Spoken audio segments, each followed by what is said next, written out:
Hey everyone, कैसे हो आप सभी। I hope you all are fine and fun and frolic. So मैं आप लोगों के पास बहुत दिनों के बाद आई हूँ, मतलब बहुत दिनों के बाद हमारी मीटअप हो रही है।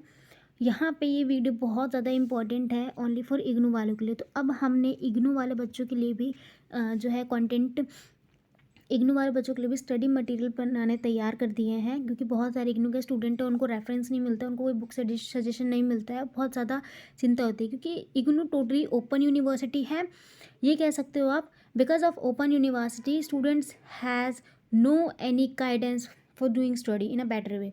सो just don't worry, we are with you. अब हम यहाँ पे इग्नू जो है, इग्नू के ऊपर, इग्नू में अगर आपने BAM यानी कि बैचलर ऑफ आर्ट्स ले रखा है और आपका एग्ज़ाम जून महीने में कंडक्ट होने वाला है, सो डोंट वरी, जून महीने से पहले पहले हम आपके एंटायर सिलेबस कवर करवा देंगे। देखिए कोर्स कोड आप यहाँ पर ये देख सकते हैं, आपका कोर्स कोड इस तरीके से है, तो आप एक बार मैच ज़रूर कर लीजिए। अगर सेम कोर्स कोड आपके पास है तो this video is very literally very very very helpful for you. Okay, तो इस वीडियो में जो है मोस्टली बच्चों के पास एक कॉमन सब्जेक्ट होता है, history of Indian from earlier to 300 C। Same syllabus जो है आप देख सकते हो, जो DU प्रोवाइड करवाता है दिल्ली यूनिवर्सिटी, सेम सिलेबस उनके पास भी है, सेम सिलेबस आपके पास भी है। बट आप ये है कि दो अलग अलग ऑर्गेनाइजेशन से आप कर रहे हो, तो डिग्री की वैल्यू होती है और कुछ नहीं। इग्नू भी सेम फर्स्ट सेमेस्टर में यही देता है पढ़ने के लिए बच्चों को, तो आपको भी यही पढ़ना। पर थोड़ा सा यहाँ पर कहते हैं कि इग्नू का जो बुक रेफरेंस है बहुत अच्छा है, तो इग्नू से पढ़ना ज़्यादा अच्छा रहेगा। इस चैप्टर की हम बात करेंगे तो अभी सबसे पहले हम हिस्ट्री को पढ़ेंगे, और हिस्ट्री को ही हम स्टार्ट करेंगे। हिस्ट्री का हम सिलेबस बहुत अच्छे से देखेंगे, तो इस वीडियो में हम एंटायर हिस्ट्री के सिलेबस को बहुत अच्छे से और सरल तरीके से समझेंगे। So now let's start the video.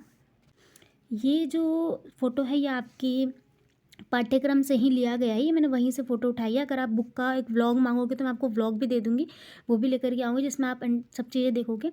ठीक है, आप देखोगे इस बार फर्स्ट सेमेस्टर में आपका, मतलब फर्स्ट ईयर में आपका जो है पूरी बुक ही आ रही है हिस्ट्री की, है ना, पूरी बुक आ रही है हिस्ट्री की। तो यहाँ पर देखो हिस्ट्री की बुक में आपने कितने चैप्टर पढ़ने हैं, तो टोटल यहाँ पे आपको जो पढ़ने पड़ेंगे 17 चैप्टर पढ़ने पड़ेंगे एक साल में, यानी कि फर्स्ट सेमेस्टर फर्स्ट ईयर में। हो सकता है आपका फर्स्ट एंड सेकंड दोनों मिला करके एक ही बार एग्ज़ाम हो, ऐसा होगा अब, है ना। तो देखो आपको पढ़ना क्या पड़ेगा, हम सारे चैप्टर कवर करेंगे, डोंट वरी।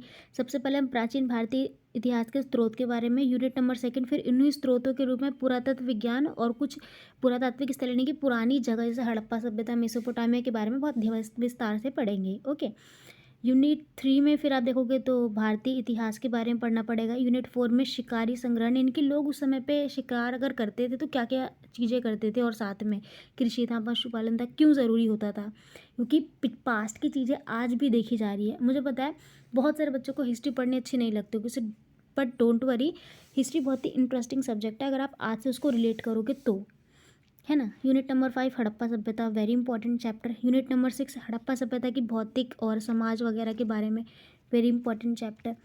उसके बाद ताम्रपाषाण युग आया और लोह, ये सोचिए लोहा, उस समय से लोहा चलना विकसित होना शुरू हुआ, तो जो हम आज के समय पे लोहे से बड़ी बड़ी औजार बना रहे हैं।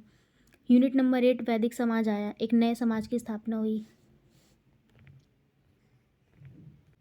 उसके बाद अब देखोगे तो उत्तर वैदिक काल आया, इसके बाद के जो काल आया था उसी को उत्तर वैदिक बोला। फिर जनपद और महाजनपद आया, जहाँ पे नए नए राज्य, अब यहाँ पर राजा विकसित होंगे। ठीक, फिर एक नया धर्म आया, बौद्ध और जैन धर्म। फिर सिकंदर के बारे में पढ़ोगे, मौर्य शासन की स्थापना, प्रशासनिक संगठन। फिर उसके बाद आप साउथ यानी कि नीचे के साइड में जाओगे कि वहाँ भी कुछ कुछ राजा जो है अपना साम्राज्य बिठा रहे थे। फिर कृष्ण के बारे में पढ़ोगे, एट द एंड तमिल भाषा के साहित्य के बारे में पढ़ोगे। फिर आप आधुनिक भारत पे आ जाओगे, मध्यकालीन भारत पे आ जाओगे। तो हिस्ट्री का आपका यही सिलेबस है। आई होप अगर आपने नहीं देखा तो आप ये देख लो। अगर आपके पास बुक नहीं मिली है, आपने बुक घर तक ऑर्डर करवाई पर वो घर तक डिलीवर नहीं हुई है, तो आप हो सकता है कि अपने रिजल्ट सेंटर से जाकर के लिया हो। अगर फिर भी नहीं लिए तो डोंट वरी, आपको इस बुक का व्लॉग चाहिए तो मैं आपको व्लॉग ला के दे दूँगी, आप वो मुझे बता दीजिए। पर प्लीज़ आप कमेंट बॉक्स में ज़रूर बताइएगा। बाकी मिलते हैं नेक्स्ट वीडियो में। और हाँ, आपको और किन किन टाइप्स की वीडियो चाहिए, let me know in the comment box.